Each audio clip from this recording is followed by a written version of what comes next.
হিসেবে উনি কাবা দেখার জন্য বারবার দোয়া করছেন। আপনাদেরকে বলছেন ইনশাআল্লাহ আমাদের মাহফিল কমিটির পক্ষ থেকে ওনাকে আগামী বছর আমরা উমরায় পাঠাবো। নারে তাকবীর, আল্লাহু আকবার। আমরা আমাদের কমিটির পক্ষ থেকে ওনাকে উমরা হজ করাবো। আসসালামু আলাইকুম ওয়া রাহমাতুল্লাহ।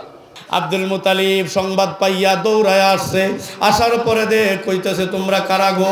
আমরা ইয়ামন থেকে আসছি, সেনাবাহিনী, আমরা হাতিওয়ালা, বিশাল বড় বড় হাতি নিয়ে আসছি। কয় কিসের কারণে? আপনাদের কাবা শরীফকে মাটির সাথে মিশাইয়া দিমু, বাঙ্গেলামু। আমরা পৃথিবীর মধ্যে সবচেয়ে বড় শক্তিশালী। তোমাদের লিডার কেরা? আমাদের লিডার আমাদের গভর্নর আব্রাহা। কোথায় আব্রাহা? ওই যে আব্রাহা। আব্রাহার কাছে আব্দুল মুতালিব গেলেন। যাওয়ার পরে বলতে কি ব্যাপার, আপনারা নাকি আমার ছাগল ধরে খাইতে চান? জানেন না মনে হয় একজনের ফাও কিন্তু আস্থা রাখতাম না। আমার একটা ছাগল যদি হাত দিবেন আর কাবা শরীফ ভাঙবেন, সেটা আমার করার কিছুই নাই। কিন্তু জানেন কি এটা আল্লাহ তাআলার ঘর? কয় জানি, কিন্তু ভাঙ্গেলামু। কয় ভাঙবেন? আচ্ছা ভাঙেন। ওই কাবার পাশে যে আমার একটা ঘর আছে, ছোট্ট একটা ঘর, এইটার মধ্যে আমি থাকি। আমার কুরের ঘরটা আপনারা ভাঙবেননি? টেলার সুরে যদি ভাঙ্গা জায়গাতে করার কিছু নাই। কাবার পাশাপাশি আমার ঘরটার মধ্যে আপনি সইবেন। কাবা আর যার কাবার একজন মালিক আছে, ওই মালিক যদি ইচ্ছা করে তার ঘরকে রক্ষা করার তাহলে করবেন, কিন্তু আমার ঘরের মধ্যে যদি হাত দিবেন তাহলে একজনেরও হাত সোজা রাখবো না, গার মট খাইয়া ভাঙ্গা দিমু। জোরে বলেন সুবহানাল্লাহ। কয় ঠিক আছে, আপনার ঘরের মধ্যে হাত দিমু না, আপনার তো কোনো অন্যায় নাই, আপনার ঘর ভাঙবো না। ও মুসলমান ইমানদার, এই আলাপ আলোচনা করে আব্দুল মুতালিব চলে গেছে। আব্দুল মুতালিব যখন চলে গেলেন, যাওয়ার পরে কাবা শরীফের নিকটে যাইতেই চোখ দিয়া গড়গড়ায়া পানি বের হইতেছে। হাজারো যদি বইলা আসছি আপনারা কাবা শরীফ গিয়া ভাঙ্গেন, কিন্তু অন্তরে তো সহ্য হইতেছে না, প্রাণে তো দিতেছে না। আল্লাহর ঘর এটা ভাঙবে, আমি কেমনে সহ্য করব? প্রভু গো, প্রতিদিন আমার ঘর ঝাড়ু দেওয়ার আগে তোমার ঘরটা পরিষ্কার করি, প্রতিদিন আমার মেহমানদারি করার আগে তোমার ঘরের মেহমানদারি আমি আব্দুল মুতালিব করি। প্রভু গো, তোমার ঘরটা সকাল বিকাল সব সময় আমি খেদমতের মধ্যে থাকি। এই ঘর যদি জালেমে ভাঙ্গে তোয়া যায়, ওই ঘরের খেদমত আমি কেমনে করব? প্রভু, সারা দুনিয়ার মানুষে জানে এই ঘরের একজন মালিক আছে। আজকে যদি সাধারণ দুনিয়ার এই আব্রাহা জালেম বাদশা যদি আইসা ভাঙ্গিয়া ফালায়া তোয়া জায়গা, দুনিয়ার মানুষেরা খারাপ ধারণা করবে। এতদিন জানতাম এই ঘরের মালিক আছে, আসলে মূলত এই ঘরের কোনো মালিক টালিক নাই। ও প্রভু, তোমার ঘরকে তুমি কুদরতি ভাবে হেফাজত করো। এই বললে যখন কান্না শুরু করছে রে বাজান, যুবক ভাইরা আমার, এমন কান্না, আব্দুল মুতালিব কাবা শরীফের ভিতরে গিয়া কান্না, কানতে কানতে কানতে কানতে অবস্থা যখন খারাপ, রব্বুল আলামিন আব্দুল মুতালিবকে ফেরেশতা নাজিল করে জানাইছে, ওগো আব্দুল মুতালিব, আপনি কান্দিয়েন না, আপনি কান্দিয়েন না, মাথা বাসান, আপনি কান্দিয়েন না, আপনি ওদেরকে আসতে দেন। আমি রব্বুল আলামিনের কুদরতি ভাবে সেনাবাহিনী প্রস্তুত করে রাখছি। বলেন সুবহানাল্লাহ। আরেকটু জোরে বলুন সুবহানাল্লাহ। নারে তাকবীর, নারে তাকবীর। আল্লাহর ঘরের শত্রুরা হুঁশিয়ার, সাবধান। আমি আসবো না কানবো। কয়েকদিন আগে ইন্ডিয়ার একজন ধর্ম গরু না গুরু, এই জন্য গরু কইছি, যেহেতু গরুর বান্দা হেরা আর গরুর সন্তান। আমরা তো আল্লাহর বান্দা, জোরে বলেন ঠিক কিনা? মানুষের সন্তান, কারণ গরুরে যেহেতু মা ডাকে, তাহলে গরুর বাচ্চা না তারা, কিন্তু মা তো বুঝলাম একজন, বাপ জানি কয়জন, এইটাই জানলে কুজ্জে এখনো বার করতে পারছি না। জোরে বলেন ঠিক কিনা? গাবি তাদের মা হইলে বাপ কয়জন, বাপ কেডা, তাহলে জন্মের ঠিক নাই। জোরে বলেন ঠিক কিনা? এত কাঁচা কথা কইতে চাই না।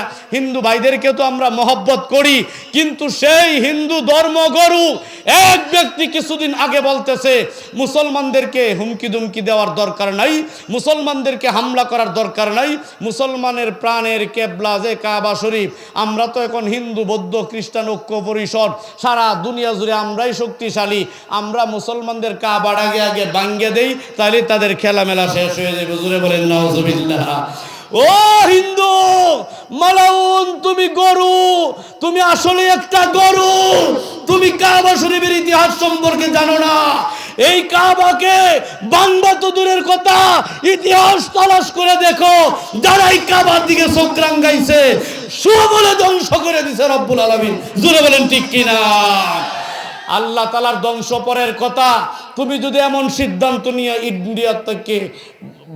ইন্ডিয়া থেকে সৌদি আরবের দিকে রওনা দিবা, তাহলে ইন্ডিয়ায় তুমি সীমানা পার হইতে না, ইন্ডিয়ার মুসলমানরা তোমারে ফারিয়া বুড়িলে বার করে লাইবে। জোরে বলেন ঠিক কিনা? ও মুসলমান ইমানদার, কাবা শরীফ ভাঙবে, কাবা শরীফ ভাঙবে। ও মুসলমান, আল্লাহর পয়গম্বরের দাদা আব্দুল মুত্তালিবকে ফেরেশতা জানাইছে, এদেরকে আসতে দাও, বাধা দেওয়ার দরকার নাই, সামনের দিকে আগাক।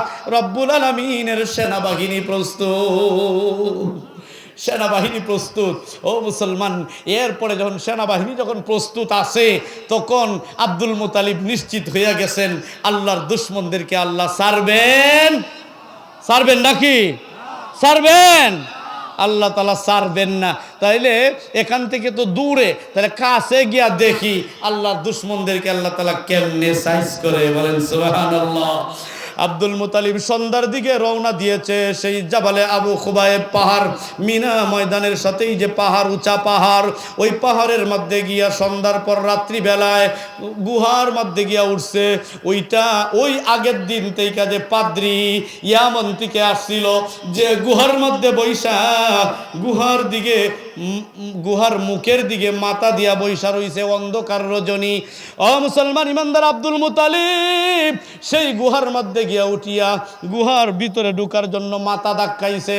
মাথা যখন দিছে, মাথা দেওয়ার পরে মাথায় মাথায় টাক্কর লাগছে। আব্দুল মুত্তালিব বলে, কেডারে? কে? এই গুহার মধ্যে কে?